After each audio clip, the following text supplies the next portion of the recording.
Hello, welcome to another episode of Pro Football Today. My name is Craig, I'm your host. It is Saturday, June the 4th. We're going to talk about a few things going on in the world of football, and then also we're going to touch on one of the league's best running backs that was injured through the year last year. How's he going to do this year? Okay, some news that came out a couple days ago that is making its rounds. We just haven't talked about it yet here. There we go. But the NFL Management Council informed all of the NFL teams that the COVID surveillance testing of players and staff is no longer required.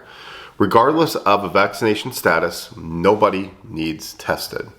Another step, basically, the protocols were suspended in March. I couldn't think of the word protocol there, sorry.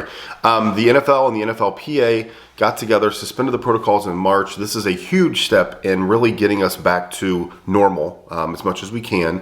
COVID testing should still occur when clinically indicated and or at the direction of the club physician. Any other individual experiencing symptoms must promptly report them and receive a negative test before entering the club facility.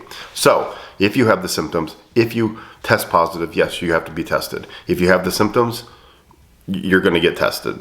So the clubs will be permitted to require players and staff to stay in the team hotel for training camp, and clubs will be permitted to hold training camp at alternate locations without prior approval. So that's a huge thing, right?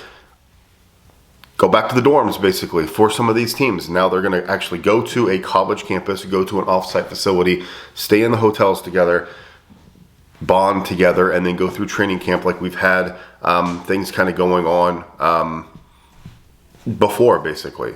There are no more tier restrictions in facility or travel party. The clubs may individually determine whether to require COVID vaccines and boosters for their staff. That's subject to the state law.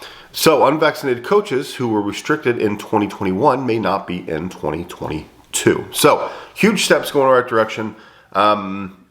That's all we're going to talk about COVID. We're very excited that this is occurring because now this is as close back to normal for the NFL as we have seen. There's no more restrictions. Yes, if you have the symptoms, you're going to get tested. If you test positive, you're going to continue to get tested until you get negative. But back to the dorms, back to the college campuses, back to training camp as we know it. A great step. Okay, we're just kind of looking at all of the announcements from the teams. The Broncos, 100 days until kickoff. That's what a lot of teams are releasing here the last couple of days. We're closing in on that 100 days till kickoff for almost everybody. Today's kind of that last day that the last group that actually plays on Monday is getting to that 100 days. So it's actually on Sunday. So we're getting there for everybody at that 100-day mark and down. NFL Madden 23 is going to have John Madden on the cover. It's going to be fantastic. They're releasing some different videos, a lot of Cooper Kupp making all his routes and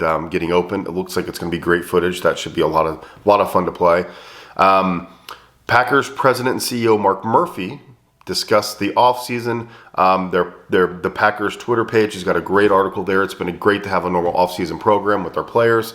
Again, things are starting to get back to normal, and the teams really, they feel that, to be honest. So, Lovie Smith down in Houston, I think he's really doing what they need him to do. Be that father/grandfather figure and be there and just give some tough love.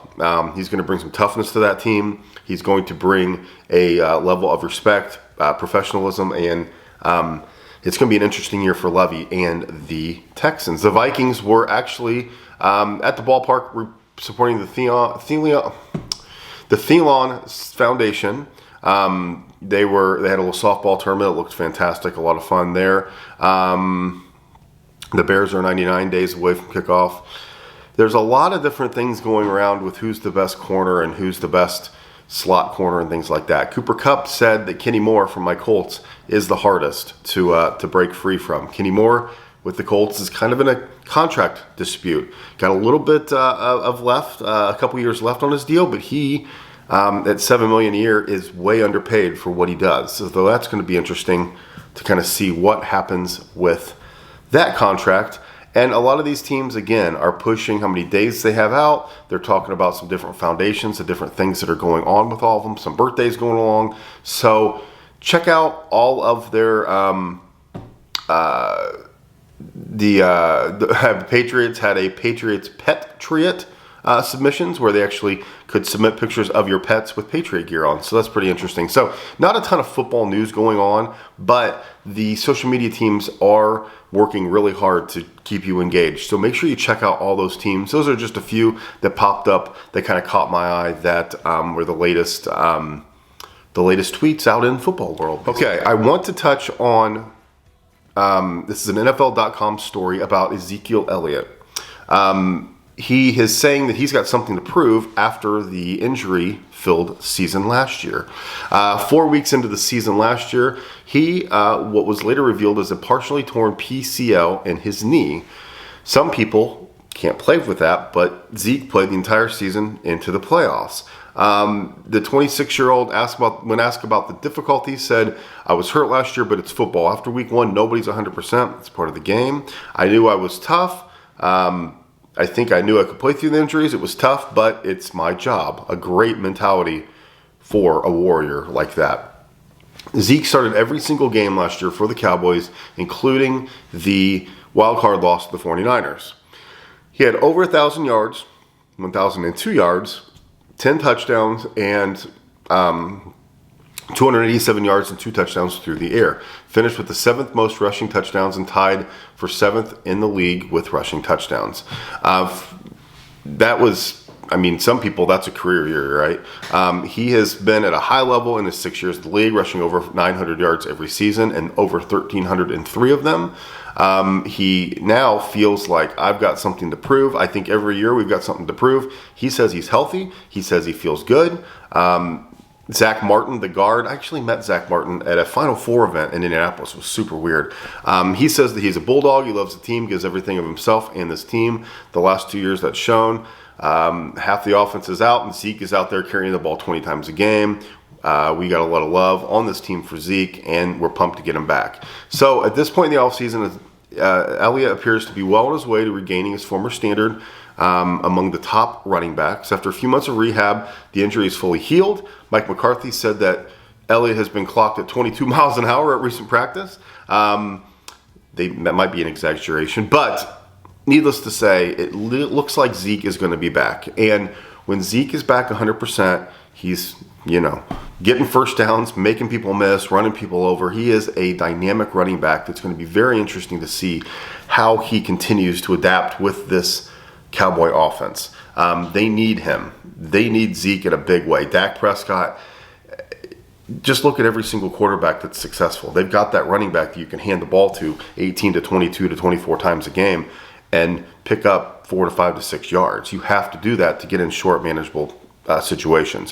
When he's hurt, the number of carries come down. The yards were still there and the touchdowns were still there. But with 17 games, he's got to start the season, fully 100% because, like he said, after week 1, people are hurt.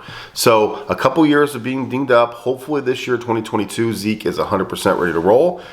He is going to be huge for the Cowboys, and I anticipate him having a monster season. All right, thank you so much for joining us today. A little bit of a lighter show, not a ton of football news going on out there in the world. So wanted to at least touch base. Hopefully every single day we can see what's going on. It's fun to kind of check the Twitter feed of these teams. There's just a lot going on around the NFL. Around the NFL has got some great stories with some things. A lot of these teams are supporting other teams in their march. The Giants were all at the Rangers game as they continue to try to go win a Stanley Cup. Also, there's some great video out there of Russell Wilson doing his thing in front of a green screen. If you watch it once, you're never going to turn it off. It's very, very, very fascinating. So some good stuff going on out there. Thank you so much for joining me. I really appreciate you. Make sure you follow us on the Twitterverse at ProFootball99. We're going to up the content as everything starts to build. We are also on the web at ProFootballToday.net. Thank you very much. We'll talk to you later.